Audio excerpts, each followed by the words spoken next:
To die, to sleep, no more, and by a sleep we say to end the heartache and the thousand natural shocks that flesh is heir to. 'Tis a consummation devoutly to be wished, to die, to sleep perchance to dream. Aye, there's the rub, for in that sleep of death what dreams may come when we have shuffled off this mortal coil.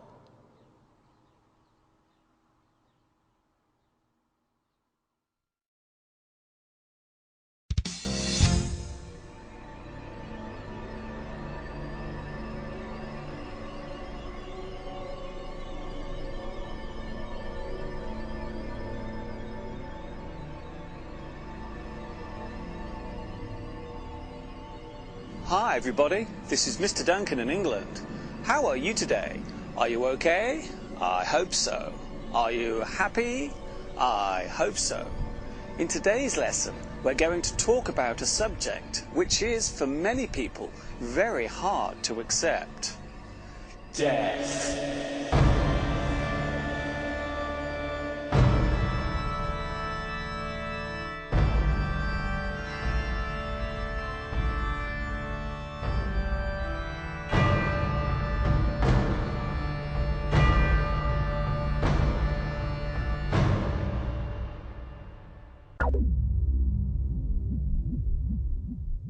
There is a saying in English that goes, all good things must come to an end. This phrase also covers our own lives. Just as we are born, so shall we die. It is an unstoppable or inevitable process, and for many humans, it is one which causes a great deal of distress. But why is this so?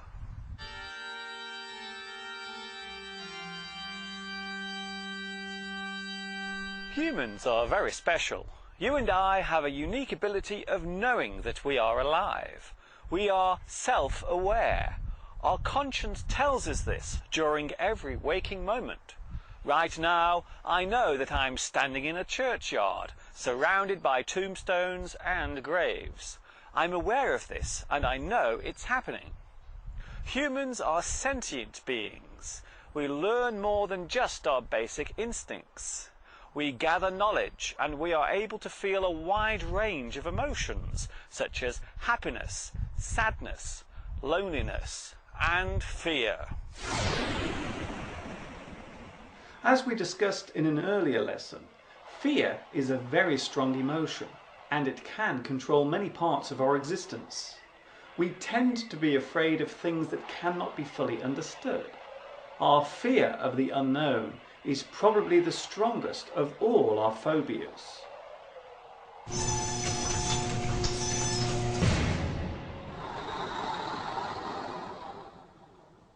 Humans are mortal. We only have a certain amount of time in this world. The word mortal comes from the Latin word mortalis, which literally means to die. You see this word used in mortuary, a place where dead bodies are kept. Mortality, the event of death, or death on a large scale. The mortality rate from the flood is 20,000.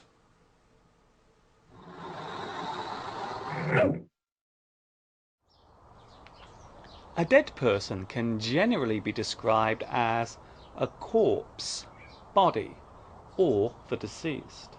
They can also be informally described as a stiff, although this term can cause great offence. That sounds like a squirrel. I hope he's okay.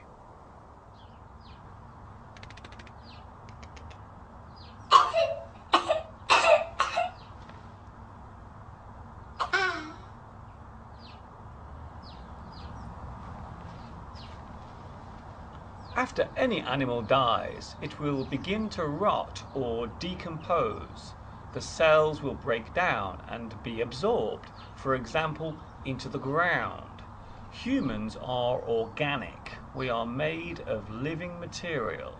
So once we die, so do all the cells which make up our whole body.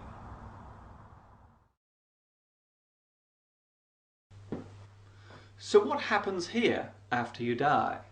Normally your body will be taken to a cold place for storage, such as a mortuary. Most large hospitals have a mortuary in them. If your death cannot be explained, then someone will examine your body on both the outside and inside. This is called a post-mortem, which means after death. This procedure can also be called an autopsy. The person who carries out the examination is called a pathologist or coroner.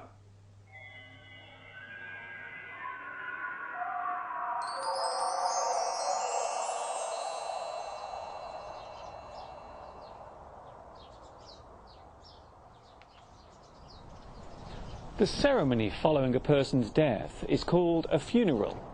These can be conducted very differently between countries and cultures. The body is placed in a wooden box called a coffin and then taken to a religious place where a service normally follows. After this event, there are two options. The body can be buried underground in a grave or tomb, or it can be burned in a cremation ceremony. These days, this is done in a special building called a crematorium.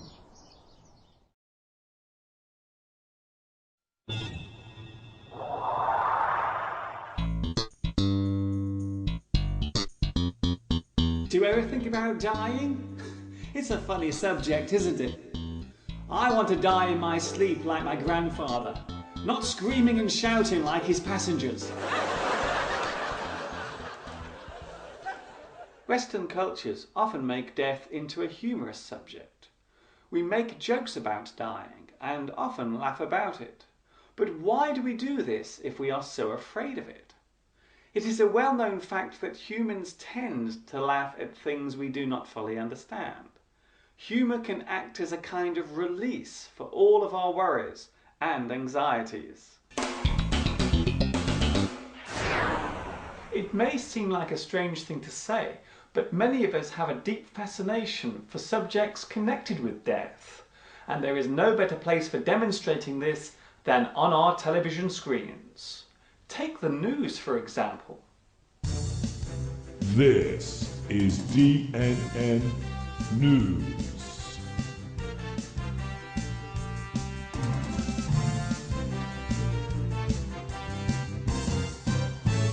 Coming up tonight, man dies after terrible accident. We have exclusive video pictures of when it actually happened. These images will upset you, so be sure to stay tuned. Also coming up, woman dies after terrible accident. We also have pictures and many descriptions of the moment it happened, right here for your curiosity and viewing pleasure. Don't go away.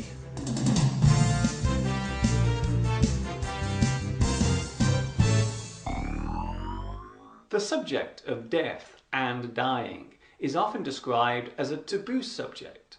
The word taboo means something that must never be openly discussed, or a topic which makes people feel uncomfortable when talking about it.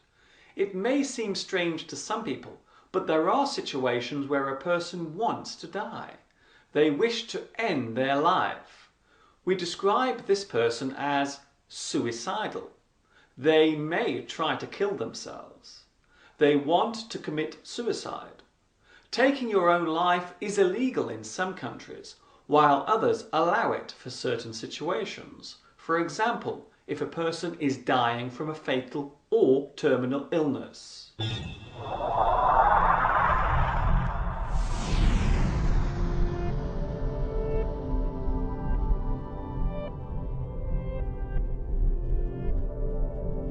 The belief of what happens after you die varies deeply between many groups of people. Some believe that our life force or spirit floats away to another place.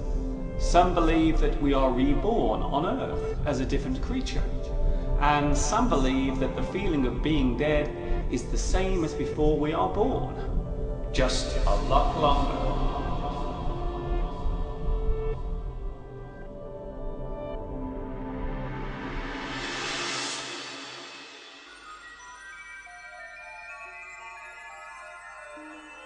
Is it possible to be dead but still alive? Well, the answer to that question is yes. After a person dies, they will usually be pronounced legally dead. This means that they have no chance of being brought back to life or resuscitated. However, in other situations, the heart can continue beating after the brain has stopped functioning. This is classed as brain death. Sadly, there is no chance of the person ever recovering. This often occurs when a person is being kept alive on a machine, such as a ventilator. A person can also be classed as clinically dead. This means that the blood supply has stopped flowing, the heartbeat and breathing has ceased, and there is no visible sign of life.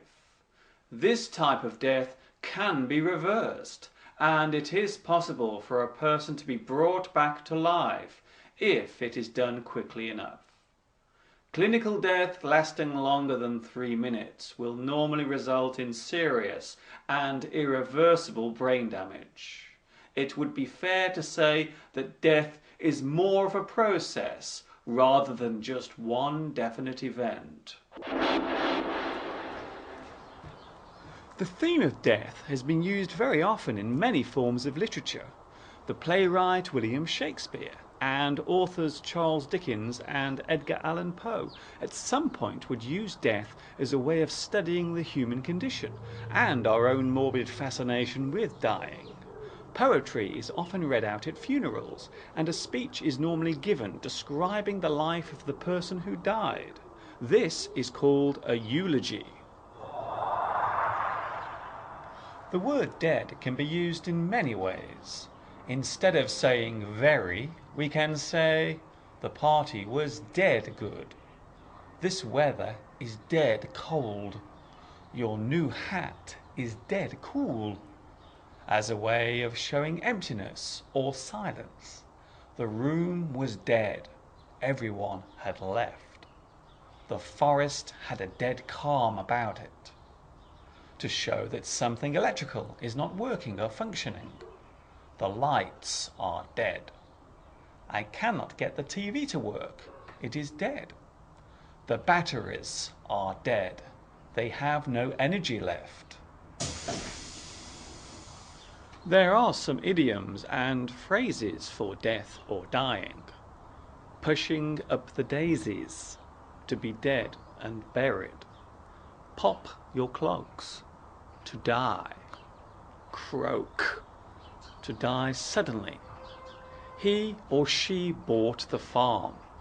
He or she has died. Fall off your perch or twig, to drop dead.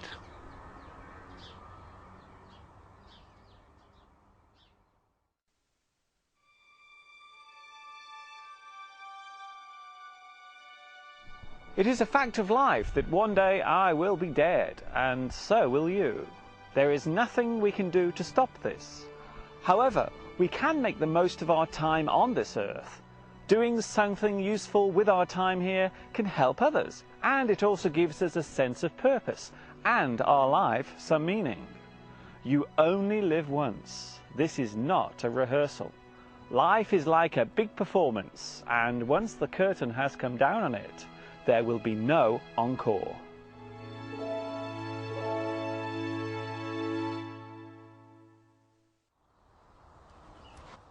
That is all from me for today. I wish you all good health, stay in the pink, live long and prosper. Thank you for watching me teaching you. This is Mr. Duncan in England saying ta-ta for now.